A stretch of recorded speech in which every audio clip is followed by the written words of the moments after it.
नाभि शरीर का एक ऐसा स्थान है जो सबसे अधिक गोपनीय और सबसे अधिक खास मानव शरीर में बताया गया है। बल्कि ऐसा कहा जाता है कि जब भी कोई बच्चा माँ के पेट में जन्म लेता है तो सबसे पहले उसकी नाभि ही बनती है। अपनी माँ की नाभि से ही वह कनेक्ट होता है और अगर वह नाभि से कनेक्ट ना हो तो उस बच्चे का विकास ही नहीं हो पाता है। तो अब आप ये देखें कि बचपन से ही नाभि कितनी ज्यादा महत्वपूर्ण होती है, लेकिन जैसे जैसे समय आगे बढ़ता है, बीतता है, सभी लोग इस नाभि के बारे में बिल्कुल ही भूल जाते हैं। तो दोस्तों, आपको बता दें कि नाभि केंद्र ही सबसे अधिक महत्वपूर्ण बताया गया है सांसारिक सुखों के लिए, धन संपदा के लिए, सुख और वैभव के लिए। बल्कि इस पृथ्वी पर जितने भी सुख मौजूद हैं वह केवल नाभि के माध्यम से ही पाए जा सकते हैं। तो दोस्तों, आज के इस वीडियो में कुछ बड़ी ही ज्यादा खास जानकारी के बारे में हम आपको बताएंगे, जिसे आप बिल्कुल ध्यान से सुनकर सभी बातों को समझ लें।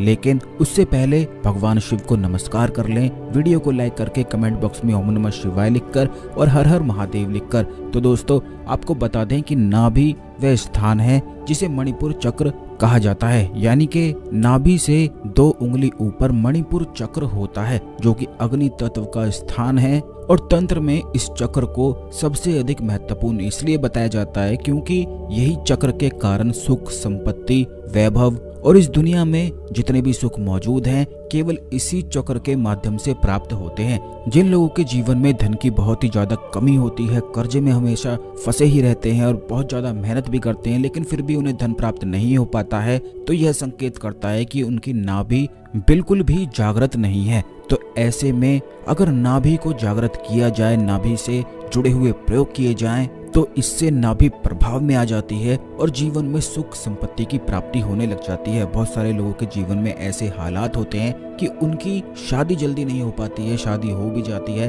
तब भी उन्हें कुछ प्राप्त नहीं हो पाता है। यानी कि आपस में इतने ज्यादा लड़ाई झगड़े होते हैं कि काफी लोग तो बस शादी के बाद ये सोचते हैं कि सबसे बड़ी गलती तो यही कर दी है। इसीलिए यही वजह है कि आजकल बहुत कम लोग ही शादी करने को राजी होते हैं। तो दोस्तों, आपको बता दें कि केवल नाभि के माध्यम से ही जीवन में प्यार की, सुख की प्राप्ति भी की जा सकती है। अगर आपकी शादी नहीं हो पा रही है या फिर शादी के बाद बहुत ज्यादा अड़चने आती हैं, आपस में लड़ाइयाँ बहुत ज्यादा अधिक होती हैं, तो ऐसे में नाभि का इस्तेमाल करके आप अपने जीवन को सुखमय बना सकते हैं। तो सबसे पहली चीज तो आपको ये ध्यान रखनी है कि जैसे काफी लोग होते हैं, नहाते हैं, रोजाना नहाते हैं, लेकिन फिर भी नाभि को बिल्कुल भी साफ नहीं करते हैं। अगर आप अभी अपनी नाभि को चेक करेंगे तो उसमें निश्चित ही आपको बहुत ज्यादा अधिक गंध मिलने वाला है।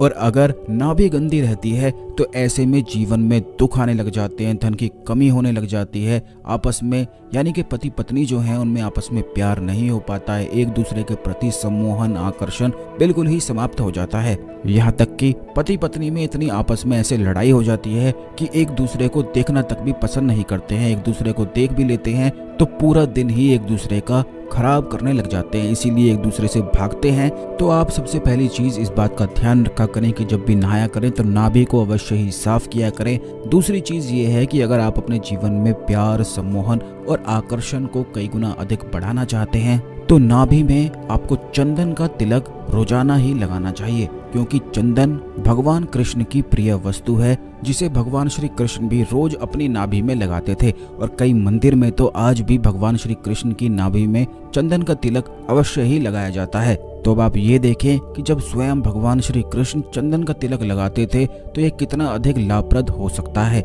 इसको लगाने से जीवन में सुख, समृद्धि बढ़ती चली जाती है। जिन लोगों को आप चाहते हैं कि यह आपकी जिंदगी में आए, वह आपके जीवन में आते ही चले जाते हैं, बढ़ते ही चले जाते हैं और बिल्कुल आपकी बात मानने लग जाते हैं। नाभि में चंदन का तिलक, इस बात का ध्यान रखा करें कि आप एक चंदन की लकड़ी ले लें, एक पत्थर ले लें और उस पर रोजाना घिसकर इस तिलक को बस आपको लगाना है। आपको ये भी बता दें कि मार्केट में पिसा हुआ चंदन तो मिल जाता है, लेकिन ये बिल्कुल मिलावट वाला होता है, तो मिलावट वाली चीज का इस्तेमाल आपको बिल्कुल भी नहीं करना है। चंदन का तिलक नहीं मिलता है तो सबसे उत्तम, सबसे ज्यादा प्रचंड चंदन का इत्र बताया जाता है। चंदन का इत्र या चंदन का पेस्ट रोजाना नहाने के बाद अगर नाभि में लगा लिया जाए तो इससे समस्त प्रकार के कष्ट बिल्कुल दूर हो जाते हैं। और इस बात को स्वयं भगवान श्री कृष्ण ने कहा है संपूर्ण शास्त्रों में कि लकड़ियों में केवल चंदन की लकड़ी ही सर्वश्रेष्ठ है और इसे आपको अपनी नाभि में घिसकर लगाना चाहिए।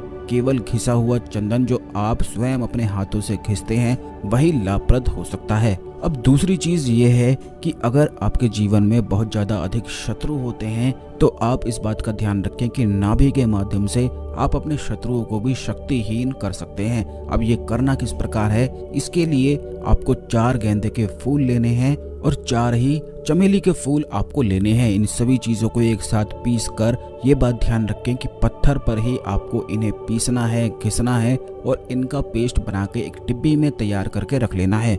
बस रोजाना इस पेस्ट को आप अपनी नाभि पर लगाकर ह्लीम बीज मंत्र का आधे घंटे जाप करें और उसी दिन से आप स्वयं देखेंगे कि शत्रु आपके कदमों में होगा, बिल्कुल भी आपका कुछ बिगाड़ नहीं पाएगा। चाहे कितना भी शक्तिशाली शत्रु हो, लेकिन आपके सामने हाथ जोड़े हुए खड़ा होगा। जो लोग बगलामुखी साधना करते हैं वह इस प्रयोग का इस्तेमाल करके अपने बड़े से बड़े शत्रु को भी नीचे गिरा देते हैं। यह बगलामुखी साधना का एक प्रचंड प्रयोग है। बगलामुखी साधना किस प्रकार करते हैं, किस प्रकार नियम है, ये आने वाले वीडियोस में हम आपको बताएंगे, क्योंकि हम अपने चैनल में हमेशा खास चीजें आपको बताते हैं, खास चीजें आप कर लेके आते हैं। तो इसीलिए चैनल को सब्सक्राइब करके रखा करें, जिससे जब भी हम आपके लिए वीडियो लाते हैं तो ये वीडियो बिल्कुल भी मिस ना हुआ करे। तो दोस्तों, अगर आप बगलामुखी साधना नहीं भी करते हैं तब भी इस प्रयोग को करके आप लाभ उठा सकते हैं। लेकिन ऐसा कहा जाता है इस प्रयोग के साथ बगलामुखी साधना को चलाया जाए, किया जाए तो बड़े से बड़ा शत्रु भी हाथ जोड़कर आपके कदमों में आप स्वयं ही उसे बैठा हुआ देख लेंगे। स्वयं भगवान श्री राम ने बगलामुखी साधना करके ही रावण जैसे योद्धा को भी मार गिराया था। तो अब आप ये देखें कि बगलामुखी साधना कितनी अधिक प्रचंड और प्रभावी है, तीव्र है। यह 10 महाविद्याओं में बताई जाती है जो शत्रु के बिल्कुल काल को ही बुला देती है।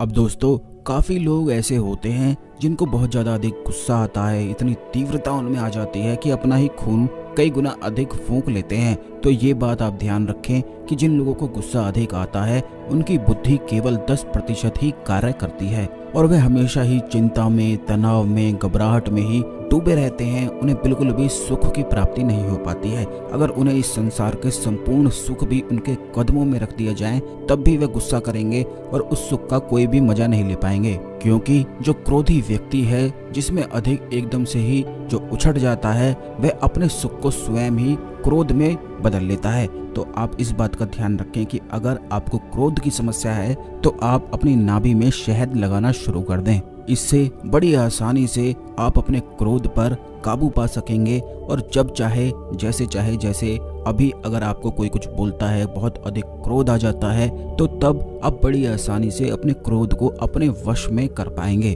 और इस बात के बारे में तो स्वयं भगवान श्री कृष्ण ने कहा है कि जो व्यक्ति अपने क्रोध पर विजय पा लेता है, क्रोध को जीत लेता है, वही इस सृष्टि को जीतता है। जिस प्रकार भगवान श्री कृष्ण ने अपने क्रोध को जीतकर इस संपूर्ण सृष्टि को ही जीत लिया था, उसी प्रकार आप भी संपूर्ण सृष्टि को जीत सकते हैं, क्योंकि खुद भगवान श्री कृष्ण भी अपनी नाभि पर शहद भी लगाते थे और केवल भगवान श्री कृष्ण की ही कृपा से नाभि विज्ञान, नाभि के इन अद्भुत चमत्कार के बारे में इस सृष्टि को पता लग पाया, क्योंकि भगवान श्री कृष्ण से पहले कोई भी इन सभी चीजों के बारे में, इन चमत्कारों के बारे में नहीं जानता था। तो दोस्तों, यह सभी चीजें हमने आपको बताई हैं, इनका आप अधिक से अधिक लाभ उठाएं। तो आज के लिए केवल इतना ही, मिलते हैं अगले वीडियो में। ओम नमः शिवाय, हर हर महादेव।